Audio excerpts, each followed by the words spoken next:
Romanos, capítulo de número 5, versículo de número 3.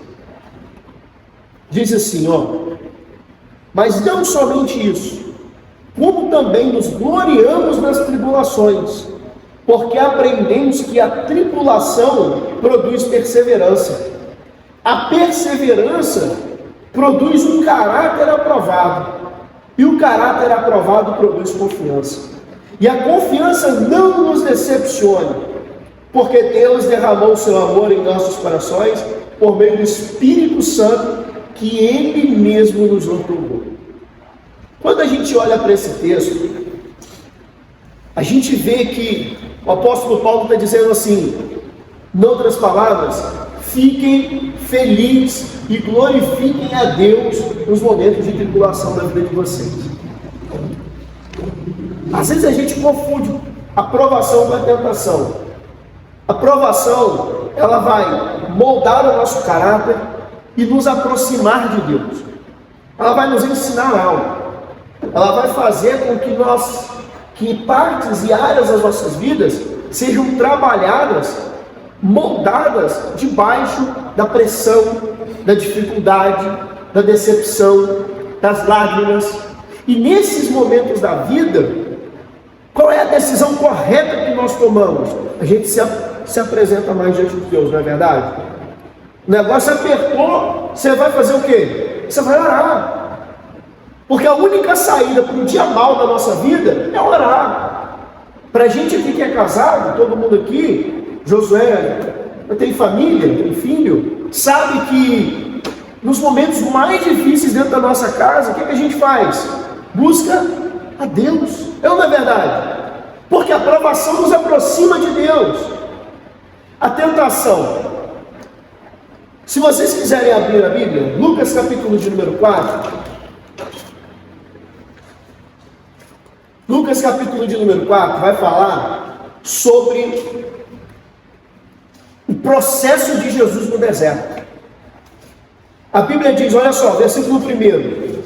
Pleno do Espírito Santo, retornou Jesus do Jordão, ele havia sido batizado por João Batista, e foi conduzido pelo Espírito Santo, ou pelo Espírito de Deus, ao deserto. A intenção de Jesus aqui no deserto é a santificação e a preparação para o início do seu ministério. Em outras palavras, Jesus estava indo para um período de provação. O que acontece no final da provação dele? Quem se apresenta diante de Jesus para o tentar? Satanás. E só um tópico para vocês se recordarem desse texto, até porque o intuito não é pregar sobre esse texto, mas sim sobre a mensagem e a visão que ele passa a respeito da distinção de uma coisa ou outra. Quando Satanás chega diante de Jesus, Jesus estava passando por um período de provação, que no caso era o jejum, se absteu do seu alimento. O que ele diz? Se você é o Filho de Deus, transforme essa pedra em pão. O diabo foi levar pão para Jesus? Não. O diabo tinha pão para dar para Jesus? Não. Mas ele foi oferecer para Jesus pão? Não. Ele foi oferecer para Jesus o quê? Uma oportunidade, uma facilidade de se afastar do propósito de Jesus. Essa é a tentação. A tentação nunca vai te dar nada. Ela vai criar uma facilidade para você, de você ter alguma coisa que vai tirar você diante do propósito de Deus em sua vida. Para a gente que é casado, a gente sabe. Um exemplo para quem é casado. A tentação vai vir para criar uma facilidade para uma mulher que deu uma condição para você, que deu uma abertura para você com uma segunda intenção. Ela tem um matrimônio para te oferecer? Não. Ela tem uma formação familiar para te oferecer? Não. Mas o que ela está te oferecendo é o quê? É o pecado. É o momentâneo. É aquilo que vai tirar você do propósito principal. A tentação nunca vem para te aproximar de Deus. A tentação vem para te afastar do propósito central. Vocês estão caminhando comigo? Vocês estão compreendendo? Se o branco aqui for provado, olha, hoje é o dia da provação dele. Na provação dele, ele vai orar mais. Mas no dia da tentação, a gente tende a orar menos. Por quê? Porque a tentação vem para fazer essa distinção, essa separação. Mas vamos focar na aprovação. A gente vive um período muito delicado da nossa vida. É global isso. A gente passou por uma crise sanitária, né, por uma crise de saúde. A gente está passando agora por uma guerra fria, por uma guerra entre a Rússia, Ucrânia, União Europeia, Estados Unidos, abre gás, fecha gás, sanções aqui, sanções econômicas ali. Criou-se uma tensão em toda a Europa e até mesmo aqui, porque se o dinheiro acaba lá, acaba boa parte das nossas exportações aqui. O mundo está em constante crise. Antes dessa crise da pandemia, a gente tinha uma outra crise. Qual era? Uma crise política, que era a eleição de um presidente. Agora a gente está passando por uma outra crise que em breve seremos atingidos, e agora estamos entrando em outra, que é de novo uma crise política. Porque o exercício da democracia no Brasil ultimamente virou uma crise. O mundo está em constante crise, mas nós permanecemos em Cristo.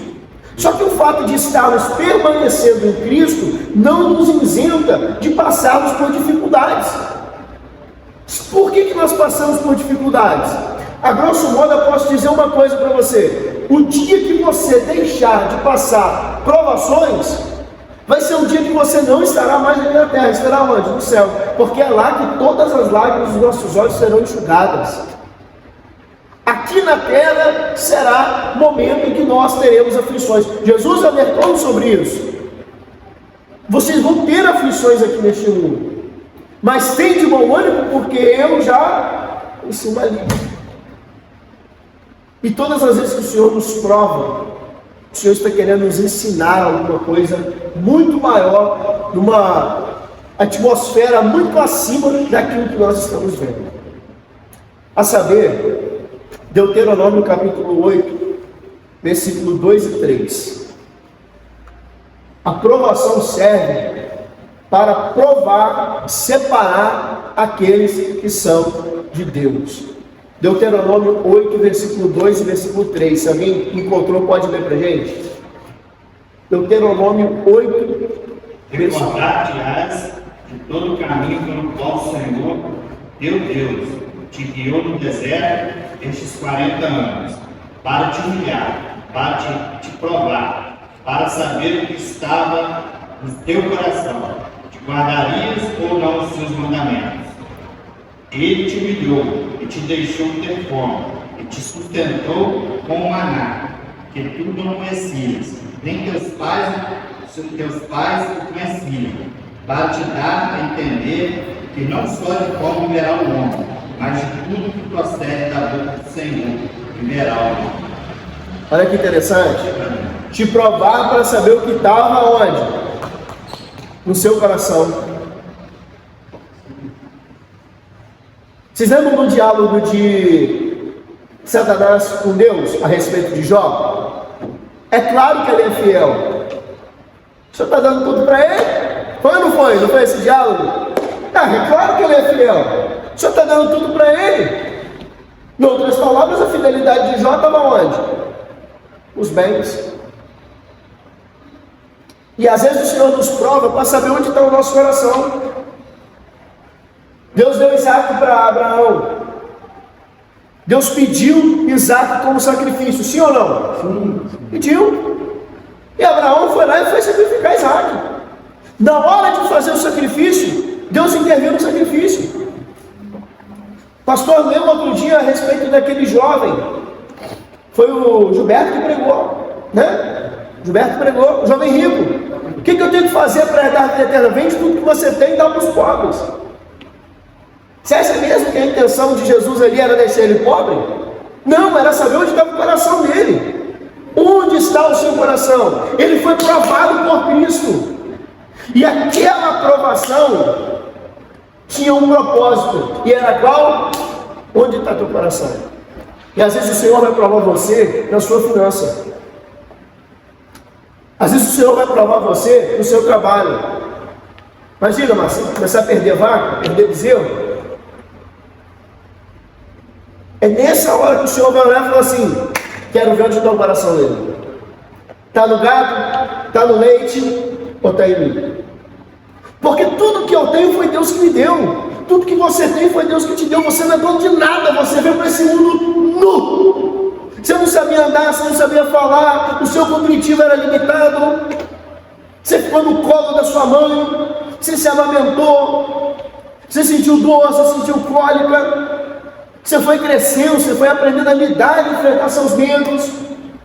Porque nós somos limitados e tudo que a gente tem foi Deus que deu.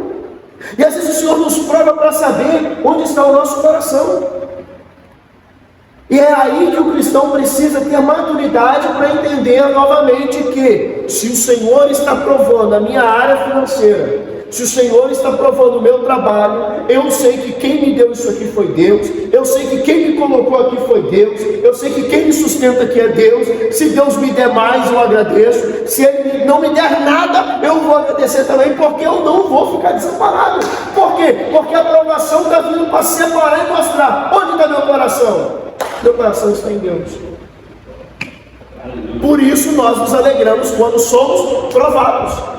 Porque geralmente a gente liga aquela mensagem sensacionalista, Josué, de que se você está sendo provado, Deus esqueceu de você, Deus não guarda mais a sua casa, Deus não guarda mais seu emprego, Deus não guarda mais a sua vida financeira. Mas aí nós precisamos entender que quando eu sou provado, Deus se lembrou de mim. Vou testar. Quer fazer? Quero. Vou provar. Vai ser testado. Antes de Deus entregar uma bênção na sua mão, Ele vai moldar seu caráter para você receber aquilo. Antes do Senhor preparar algo para você, Ele vai preparar você para receber aquilo. Tem gente que vem e pede uma bênção para Deus e recebe. Você não vai ver no próximo culto. É ou não é verdade? Tem gente que vem aqui, recebe bênção, nunca mais você vai ver ele. Aí quando o Senhor provar, o coração dele não vai estar em Deus. Vai estar onde? No material. E por isso o Senhor nos prova. Interessante o que foi lido em Deuteronômio 8, é que em todo o deserto Deus estava com o povo. A provação não é você sozinho, é você e Deus. É por isso que você precisa nutrir uma vida de oração, é por isso que você precisa nutrir uma vida de jejum, é por isso que você precisa nutrir uma vida de santidade, para que você veja o agir de Deus na provação. Porque se você for um homem carnal, que não se relaciona com Deus, quando a crise bate na tua porta, você acha que Deus tirou a mão. E tem muita gente que a gente vê na igreja que murmura. Por quê? Deus esqueceu de mim. Deus tirou a mão da minha vida, não é verdade? Deus esqueceu de mim, Deus não me abençoou mais. Vou trocar de igreja. Queridos, Deus não se esquece de nós. E às vezes Ele nos prova para saber onde está o nosso coração. Veja só agora o que diz. Para que serve a provação? Você tem Bíblia? Malaquias 3. Malaquias 3:3. Vamos lá?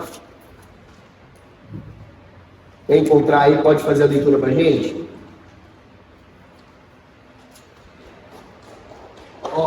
Diz assim, Malaquias 3:3. E assentar-se-á como o purificador de prata. Purificará os filhos de Levi. E os refinará como ouro e como prata. Então ao Senhor para justiça. Os levitas seriam refinados como ouro e a prata do fogo. Olha só, ele se assentará como refinador e purificador de prata, purificará os levitas e os refinará como ouro e prata, assim como passarão a apresentar perante a Yahvé ofertas com justiça. Então o que acontece? A provação ela vem para nos tornar puros, para trazer um refino. Assim como refina o ouro, como refina a prata. Adiciona, irmão. Às vezes a gente é provado, queridos, simplesmente para o Senhor nos ensinar. Porque a gente, quando vem para a presença de Deus, a gente não vem bonito. A gente vem todo cheio de penduricalho. Né, Josué? Quando você veio para cá, você estava com essa feição bacana assim? Rosto resplandecente, sorriso no rosto, crente salvo. Não era, né? Esse brilho do Espírito Santo, lembrando? Não era assim, querido. Só que o Espírito Santo vai trabalhando nas nossas vidas e vai nos moldando e nos refinando. Todos os dias Ele vai nos preparando, nos moldando, nos refinando. Um sábio uma vez disse: todas as vezes que você pede sabedoria para Deus, Ele se encarrega automaticamente de mandar uma provação para você. Sabe por quê? Porque a provação nos ensina. A provação nos ensina. Ela serve para nos ensinar. E o ensino através do Senhor nos torna sábios. Qual a diferença entre conhecimento e sabedoria? Conhecimento e sabedoria? O conhecimento você tem, o conhecimento tal, sobre alguma coisa. A sabedoria você tem como lidar com ela, como saber de como você vai agir, de qual maneira você vai agir. Esse é meu pregador. Conhecimento que você aprende na faculdade. A sabedoria é aquele áudio. Quem não tem a manha, não entra não. Isso é instrução profissional, é ou não é? Conhecimento, irmãos, é olhar o mapa. Sabedoria é conhecer o caminho. E a aprovação, ela tem essa finalidade: nos ensinar, nos restaurar. Salmo 119, versículo 67. Olha só o que diz. Como que é a aprovação? O ensinamento da aprovação. Antes de ser humilhado, eu andava extraviado, mas agora aprendi a obedecer as tuas palavras. Ensinamento. Antes de ser humilhado, ou seja, eu não fui humilhado ainda. E a humilhação é um tipo de provação. Salmo 119, versículo 67. É um tipo de provação. Então, antes de eu ser testado aqui, antes de eu ser provado aqui, eu andava extraviado. E agora o Senhor me encontrou. Um dia um homenzinho torto, a Bíblia encontrou, e o Senhor endireitou ele. Por que o Senhor faz isso? Porque a aprovação, ela tem uma finalidade de nos ensinar. Outra coisa que a aprovação vai fazer para nós aí no Salmo 119, versículo 71. Olha só o que diz o versículo 71. Foi bom para mim ter sido castigado. Gente, olha isso aqui, que profundidade. Você pergunta para um menino assim: menino, você quer sair para poder brincar ou você quer ficar de castigo? O que ele vai falar? Brincar.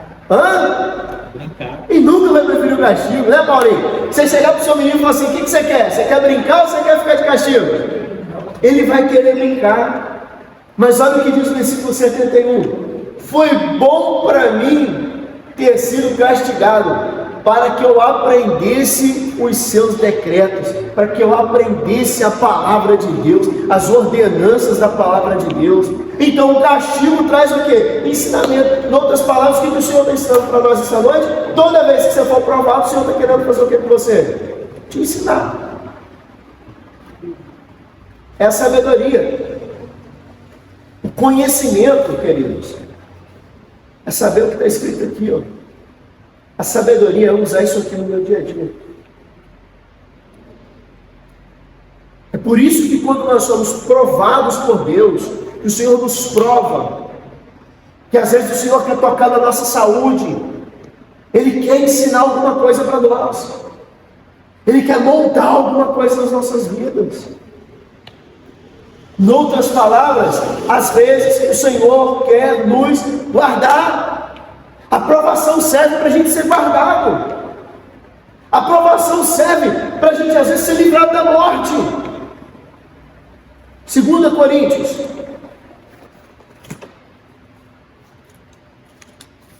capítulo 12.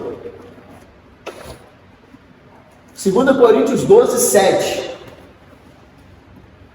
Esse texto fala sobre o espinho na carne de Paulo. Olha o que Paulo está falando, hein? E, para impedir que eu me tornasse arrogante por causa da grandeza dessas revelações, foi-me colocado um espinho na carne.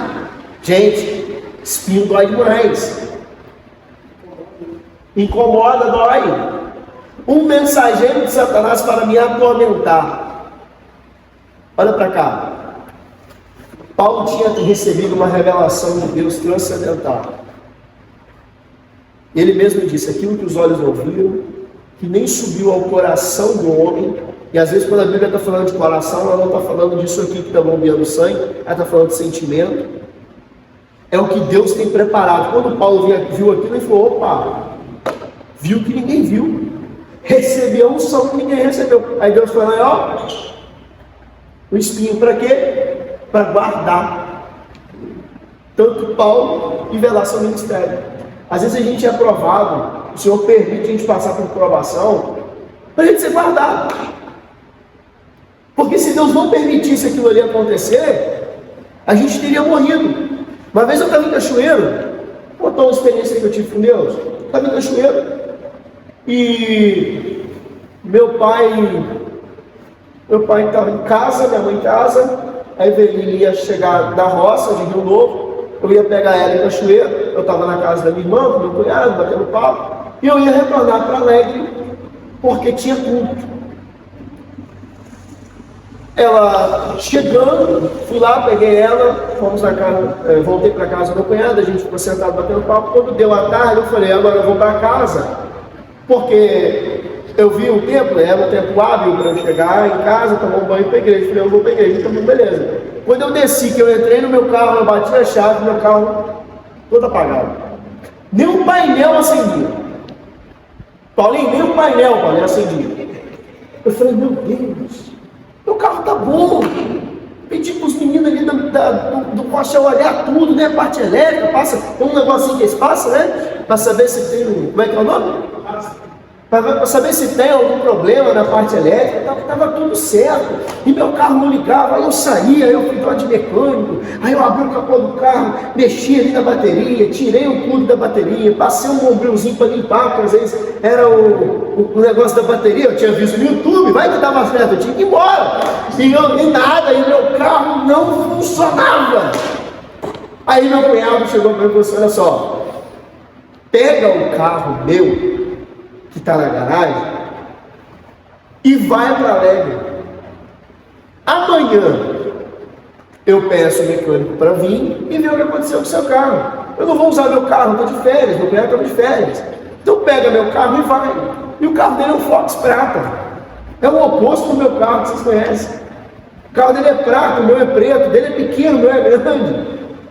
Entrei no carro e vim, só que nessas alturas do campeonato eu já tinha perdido o culto, cheguei em casa tarde.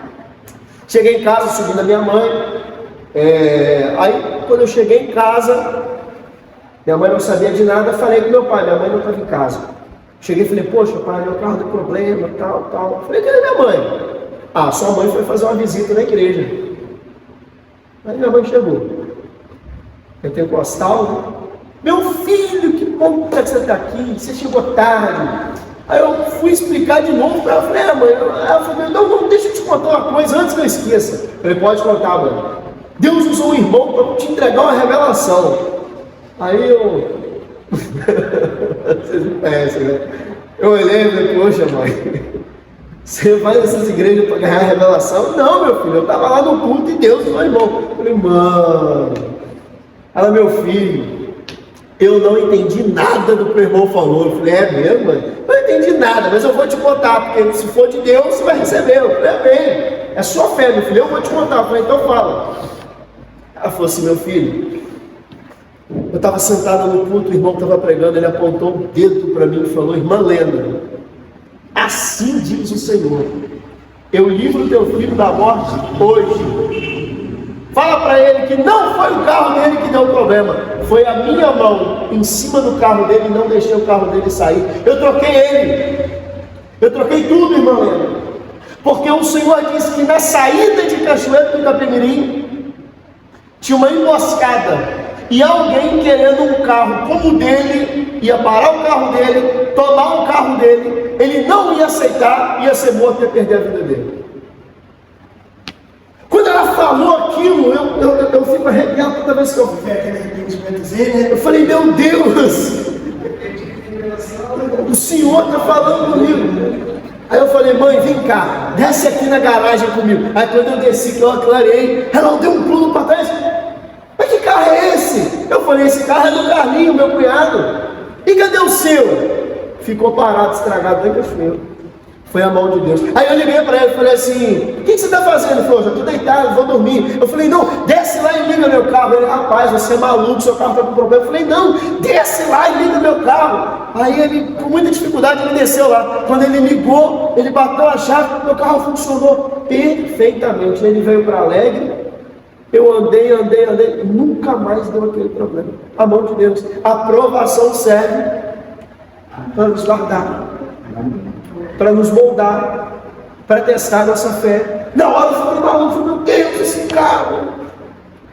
E aí o Senhor me ensinou a crer mais nos dons espirituais, a entender que às vezes nem tudo que está dando errado é a ausência de Deus, às vezes está dando errado porque Deus quer te guardar.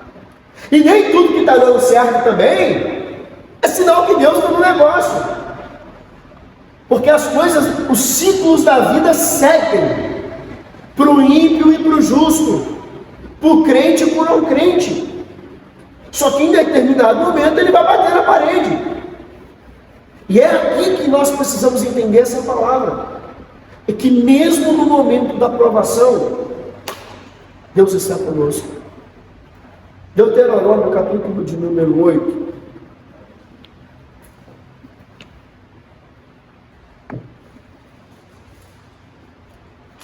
Isso aqui é muito interessante. Deuteronômio 8.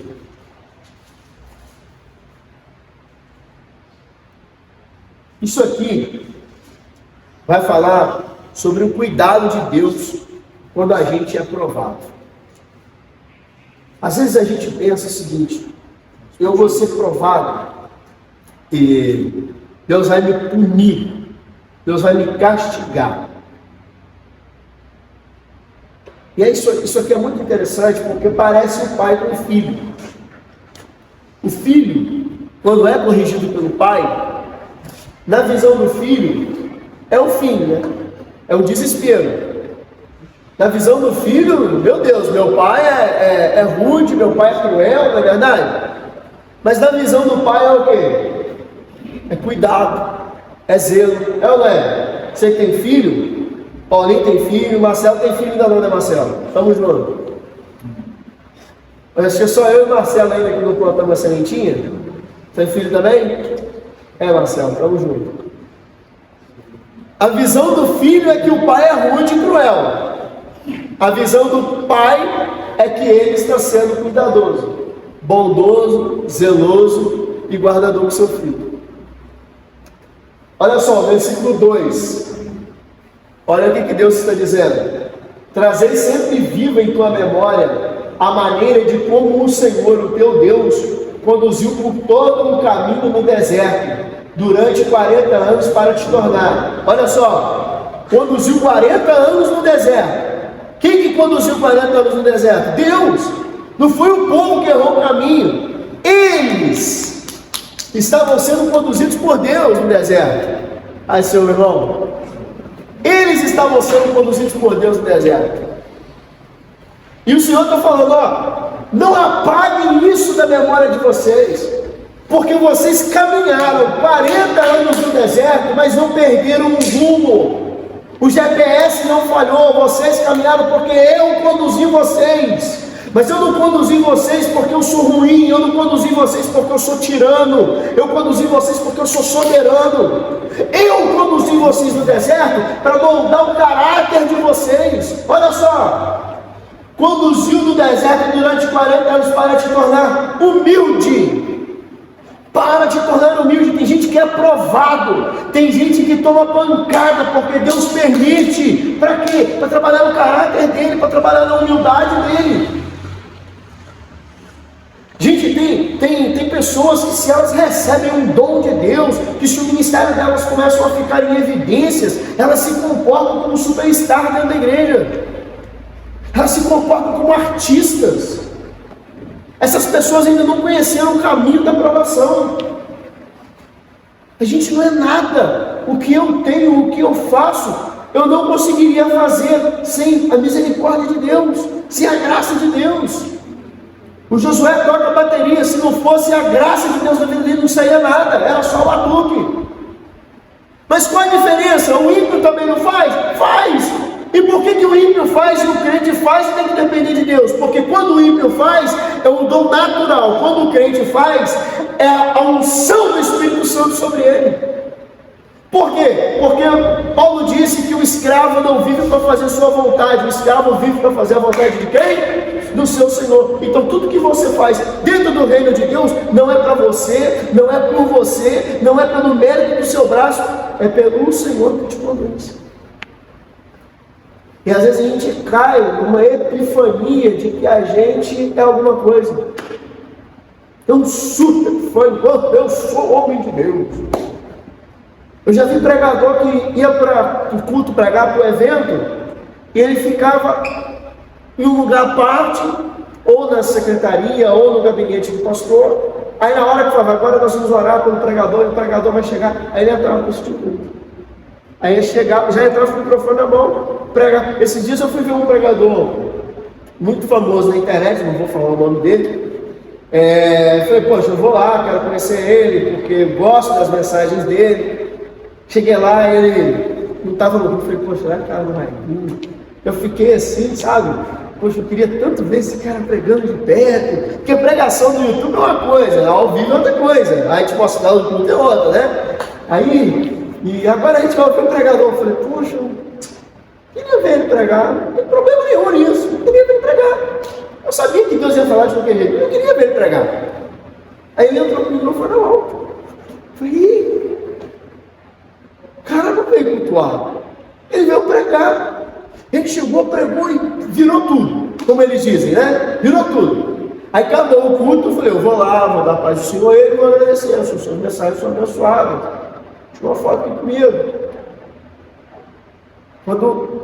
Antes de dar a bênção apostólica, ele já pegou as coisas dele, já saiu pelos fundos da igreja e foi embora para o hotel. Na mente dele, ele é um artista. Só que ele não se deu conta disso ainda. Pela sua vaidade. Não é? Lembra do texto que a gente leu de 2 Coríntios? Que Paulo falou? Eu vi coisas inefáveis, tive revelações grandes, mas para o meu cuidado, contra a minha vaidade, para que eu não fosse vaidoso, o Senhor fez o quê?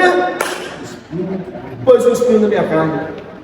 Para que eu lembre todas as vezes que, por mais que Deus me mostre o céu, eu sou ser humano. Não, mas Deus está me dando uma revelação aqui. Eu sou pecador. Não, mas aqui é onde eu coloco a mão, paralítico levanta. Mas eu sou dependente da graça.